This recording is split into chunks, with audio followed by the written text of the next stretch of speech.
და დაანონსებული თემა და სტუმრები არიან უკვე ჩვენთან სტუდიაში ზურაბ სამაკანიშვილი, ხელნაწერთა ეროვნული ცენტრის დირექტორის მოადგილე და მასთან ერთად მასპინძლობთ ბატონ ბაჩო კეკელიას, ხელნაწერთა ეროვნული ცენტრის მეცნიერ თანამშრომლს. დილო მშვიდობის და ძალიან დიდი მადლობა, რომ მობრძადით ჩვენთან ამ ძალიან საინტერესო თემაზე სასაუბროთ. დღეს პირველ საათზე იქნება პრეზენტაცია ახალი ალბომის, ახალი გამოცემის, განათლების და მეცნიერების სამინისტრო უმასპინძლებს მოქვის სახარების პრეზენტაციას და მოდით გვითხარით რა ელოდება დაინტერესებულ მკითხველს, არ ვიცი, შეიძლება მეცნიერს ან სტუდენტს, ვისთვისაც ძალიან მნიშვნელოვანია ასეთი გამოცემა.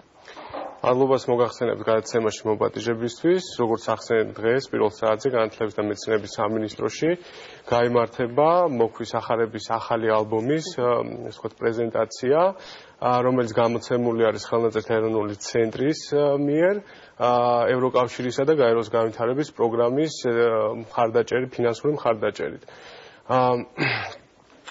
ძალიან აქვე მინდა ვისარგებლო შემთხვევით აღვნიშნო, რომ ხელნაწერთა ეროვნული ცენტრის მეგობართა საზოგადოება იყო თავიდან ბოლომდე ჩართული ამ ინიციატივაში და სწორედ ის იყო მნიშვნელოვანი რგოლი, რომელმაც დააკავშირა ეს ორი საერთაშორისო ნახსენები ორგანიზაცია ხელნაწერთა ეროვნულ ცენტრს.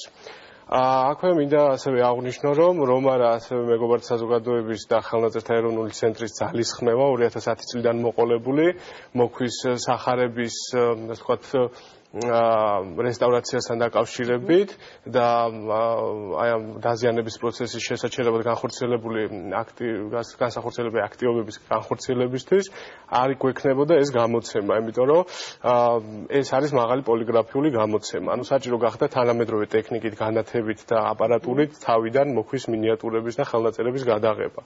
გამომდინარე იქიდან, რომ საუკუნეების მანძილზე აღნიშნული ხელნაწერი ინახებოდა არაშესაბამის პირობებში, მოხდა დაზიანება და თითოეული შეხება ამ ხელნაწერთან დაკავშირებული იყო გარკვეულ რისკებთან. სწორედ ამიტომ 2010 წელს ხელნაწერთა ეროვნულმა ცენტრმა დაიწყო კამპანია ერთად გადავარჩინოთ მოქვის სახარება, განხორციელდა რამდენიმე საქველმოქმედო აქცია 2010 წელს და 2011 წელს უკვე იუნესკოს დახმარებით ხელნაწერთა ეროვნულ ცენტრში ჩამობრძანდნენ ერთი შვეიცარელი და ორი გერმანელი რესტავრატორი, რომლებმაც ხელნაწერთა ეროვნული ცენტრის რესტავრაციის ლაბორატორიის თანამშრომლებთან ერთად მოახდინეს აღნიშნული ხელნაწერის შეფასება, შესწავლა, დაზიანებების შესწავლა და დასახეს ის ამოქმედო გეგმა, რომელიც აუცილებელი იყო ამ ხელნაწერის, ასე ვთქვათ, მოსავლელად. აღმოჩნდა, რომ 98% ფურცლების იყო საჭიროებდა გამაგრებას, ხოლო 160 მინიატურიდან 115 კონსოლიდირებას. შესაბამისად, ეს იყო რამდენიმე ეტაპისგან შემდგარი პროექტი, მოხდა როგორც ფურცლების გამყარება, ასევე მინიატურების კონსოლიდირება და ის სწორედ ამის გამო ჩვენ საშუალება მოგვეცა, რომ გადაგვეღო უმაღლესი ხარისხით ცალკე მინიატურები, ცალკე საზედაო ასოები და დაახლოებით მინიატურები შეიძლება 4-ჯერ, ზოგ შემთხვევაში 5-ჯერაც გადიდებული იყოს, კარგად ჩანს მან და გამოსახულება შენარჩუნებულია. ავთენტურობა არის 100%-იანი, ფერთა გამაც მაქსიმალურად არის დასმული და სწორედ აი დიდი, ვთქვათ, ძალისხმევის შედეგად მოხერხდა ის, რომ 160-ვე მინიატურა არის შესული მაგ გამოცემაში. სრულად არის ესე იგი მოცული. ძალიან კარგი. საინტერესოა ამ კატალოგის მნიშვნელობა ზოგადად. თვითონ მოქვის სახარების მდგომარეობაზე მე კიდევ ვისაუბრებთ, მაგრამ შეუძლებელია ყველას ქონდეს საშუალება უშუალოდ ამ უნიკალურ ხელნაწერს გაეცნოს. ალბათ ამ კატალოგის საშუალებით უფრო გამარტივდება ეს პროცესი და ყველა დაინტერესებულ პირს ექნება საშუალება, რომ შეეხოს ამ დიდ ნამდვილად ღირებულებას. ცხადია, იმიტომ რომ ჯერ კიდევ მე-19 საუკუნეში მკვლევარებმა რომ შეისწავლეს ეს ხელნაწერი და გამოაქვეყნეს ამ ხელნაწერის შესახებ გარკვეული აღწერილობა, ისინი უკვე აღნიშნავენ, რომ ხელნაწერი მაშინ მე-19 საუკუნის მეორე ნახევარში საკმაოდ დაზიანებული ჩანს. რაღაცა თეთრი ფერის ნალექი ასე უწოდებენ, როგორც ჩანს თვითონ თეთრას აღებავი ამოვიდა ზედა ფენაზე და ეს მინიატურების დაფარვა დაიწყო, ფურცლოვანი ოქრო დასკდა, იმიტომ რომ თვითონ ეს ხელნაწერი სხვადასხვა ფაქტორების გარდა კიდევ იმითი არის ქართულ სინამდვილისთვის უნიკალური, რომ მინიატურების შესრულების ტექნიკა არის განსხვავებული სხვა ხელნაწერებისაგან. ეს ტექნიკა თვითონ ბიზანტიაში გავრცელებული იყო, მაგრამ ქართულ სინამდვილეში ერთადერთი მოქვე გვხვდება. შესრულებული არის ფერადის აღებავი პირდაპირ უშუალოდ ოქროს თხელ ფირფიტაზე. მანამდე სხვა ხელნაწერებში ჯერ ხდებოდა მინიატურის დახატვა და შემდეგ ცარიელი ადგილების დაფერვა ოქროთი. ამ შემთხვევაში ოქროს ფენით დაიფერა მთელი ეტრატი, ანუ ის ადგილი, სადაც მინიატურა უნდა ყოფილიყო დახატული და შემდეგ ამ ოქროზე დაიტანეს საღებავი. თვითონ ეს ოქროს ფენა აღმოჩნდა საკმაოდ თხელი, იმაზე თხელი ვიდრე საჭირო იყო და ასევე თვითონ შემაკავშირებელი ფენა ოქროსა და ეტრატს შორის ერთის მხრივ მოსამზადებელი ფენა და მეორეს მხრივ აი ამ საღებავსა და ოქროს შორის არსებული შემაკავშირებელი ფენა როგორც ჩანს სათანადოდ არ იყო მომზადებული და გამოიწვია ერთის მხრივ ოქროს დატეხვა და ოქროს აცვენამ შესაბამისად მინიატიურების აყოლაც, იმიტომ რომ ისინი უშუალოდ ოქროზე იყო შესრული. შესაბამისად ეს ხელნაწერი წლების მანძილზე არათუ თქვა ფართო საზოგადოებისათვის, თქვა დაინტერესებული პირთა ვიწრო წრისათვისაც ხელმიუწვდომელი იყო. ეს ალბომი კი საშუალებას მისცემს არა მარტო დაინტერესებულ პირებს, არამედ ხელოვნებაცოდნეებსაც, იმდენად მაღალი პოლიგრაფიით არის დაბეჭდილი, რომ თავისუფლად შეისწავლონ და შეაფასონ კიდევ ერთხელ ამ მინიატიურების მხატვრული მნიშვნელობა.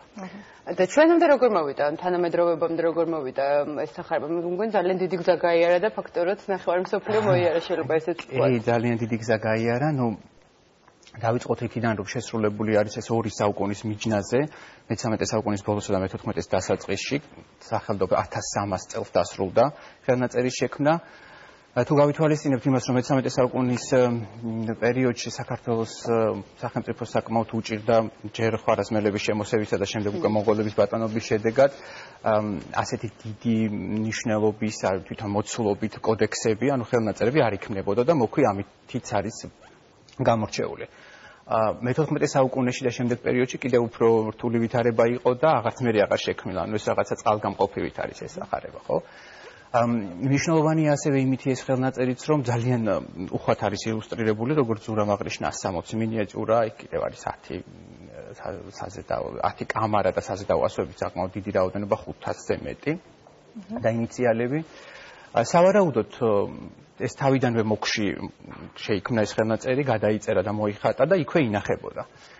ხელნაწერი არ იყო განკუთვნილი ესეთი ყოველდღიური მოხმარებისათვის, იმიტომ რომ ასეთ ხელნაწერებს ეტყობათ თვითონზე. და ძირითადად გამიზნული იყო მაღალი სასულიერო რანგის პირებისათვის და ეს ასეთი მინიატურები ზედ ახლავს კიდევაც ძირითადად მთავარეპისკოპოსების მოსახსენებლებია.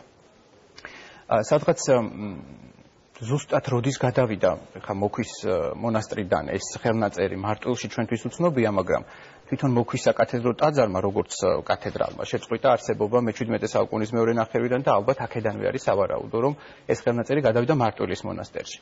და ეს მარტვილის მონასტერის სიძველეები ჯერ ნიკოდიმ კონდაკოვმა და დიმიტრი ბაქრაძემ მოიხილეს მე-19 საუკუნის მეორე ნახევარში და მათ აღწერეს ეს ხელნაწერი 1890 წელს გამოაქვეყნეს დიდი ნაშრომი, სადაც იყო აღწერილობა ამ ხელნაწერის და შემდეგ უკვე გამოაქვეყნა თედო ჟორდანიამ, შემდეგ 1913 წელს ნახა ექვთიმე თაყაიშვილმა, ყველა მათგანი აღნიშნავს, რომ მაშინ უკვე დაზიანებულია ეს ხელნაწერი. ალბათ ერთი დიდი გამოცდა კიდევ ამ მოქვისათვის ის იყო, რომ როდესაც საქართველოს დემოკრატიული რესპუბლიკის მთავრობა ემიგრაციაში წავიდა და ეროვნული სამუზეუმო განძეულობა წაიღო, ერთ-ერთი სწორედ ეს ხელნაწერი იყო და თავისთავად ცხადია, ეხლა იქ სათანადო პირობებში ეს დაცული ვერ იქნებოდა, ხო?